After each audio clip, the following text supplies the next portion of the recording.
दोस्तों नमस्कार। आप पब्लिक न्यूज़ टीवी देख रहे हैं और मैं हूं देवकीनंदन मिश्र। कर्नाटक में आज एक एमएलए के यहां से 12 करोड़ रुपए कैश बरामद हुए। 6 करोड़ की ज्वेलरी, 12 करोड़ रुपए कैश। इससे पहले एक और विधायक के खिलाफ ईडी ने कार्रवाई की थी और उनके यहां 1 करोड़ से ज्यादा रुपए मिले थे। कांग्रेस इन दो विधायकों के खिलाफ कार्रवाई होने से मुश्किल में है। उसकी साख पर बट्टा लग रहा है।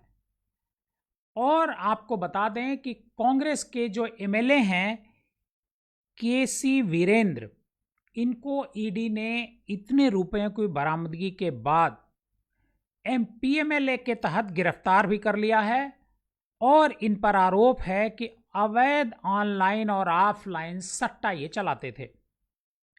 ईडी ने शुक्रवार को छापा मारा था केसी वीरेंद्र के यहां और छापेमारी के दौरान ईडी को 12 करोड़ रुपए कैश, 6 करोड़ की गोल्ड ज्वेलरी मिली।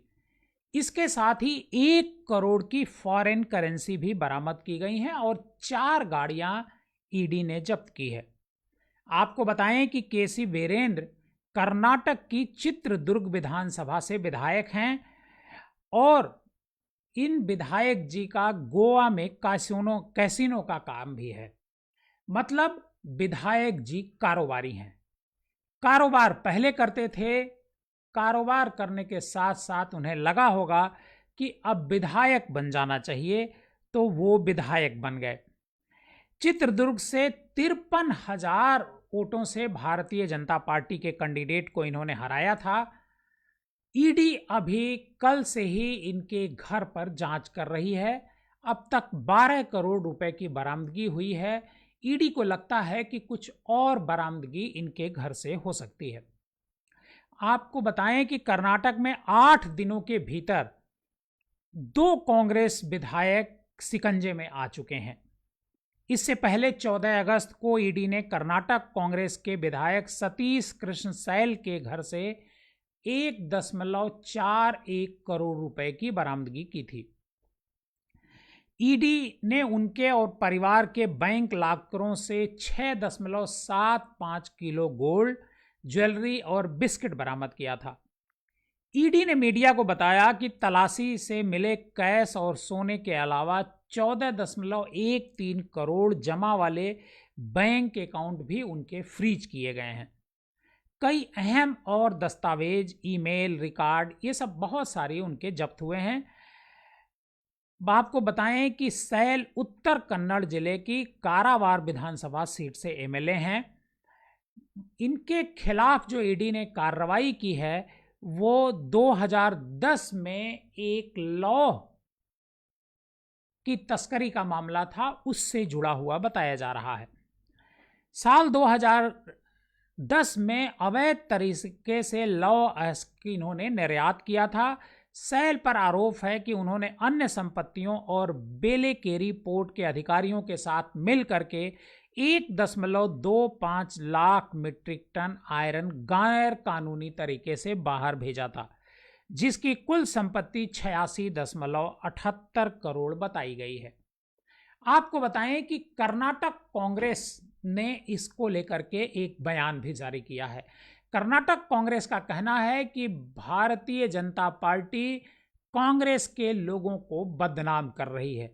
ये बात सच हो सकती है क्योंकि किसी बीजेपी एमएलए के यहाँ कभी रेड नहीं पड़ती है, किसी बीजेपी के मंत्री के यहाँ रेड नहीं पड़ती है। अगर उनके यहाँ भी इसी तरीके से रेड पड़ने लगे और सहयोगी दलों के यहाँ रेड पड़ने लगे तो शायद इससे ज़्यादा रकम बरामद होगी। लेकिन होता है कि जिसकी सत्ता होती है उसको प्रिविलेज मिलता है और शायद भारतीय जनता पार्टी के एमपी, एमएलए और मंत्रियों को इसका प्रिविलेज मिल रहा है।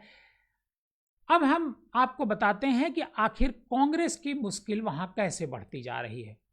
दरअसल कर्नाटक में कांग्रेस की सरकार है और कर्नाटक में भारतीय जनता पार्टी को हरा करके कांग्रेस वापस आई थी। कांग्रेस के विधायकों के खिलाफ जिस तरीके से एक्शन हो रहा है, जिस तरीके से उनके घरों से नकदी बरामद हो रही है, वो पार्टी के लिए चिंता की बात है। कांग्रेस इसी वजह से परेशान है। कर्नाटक में कांग्रेस का अंदरूनी झगड़ा भी है। जो मुख्यमंत्री हैं सिद्धारमैया और जो उप मुख्यमंत्री हैं, उनके बीच टकराहट कहीं किसी से छिपी नहीं है। समय समय पर दोनों के बीच टकराहट सामने आती रहती है और भारतीय जनता पार्टी जो है वो इस टकराहट का फायदा उठाने की कर्नाटक में कोशिश कर रही है। आप पब्लिक न्यूज़ टीवी देख रहे थे। अगर आप हमारे इस चैनल पर नए हैं, पहली बार हमारा ये प्रोग्राम देख रहे हैं, तो हमारा इस चैनल को सब्सक्राइब कीजिए और इस कहानी को ज़्यादा से ज़्यादा लोगों को शेयर कीजिए।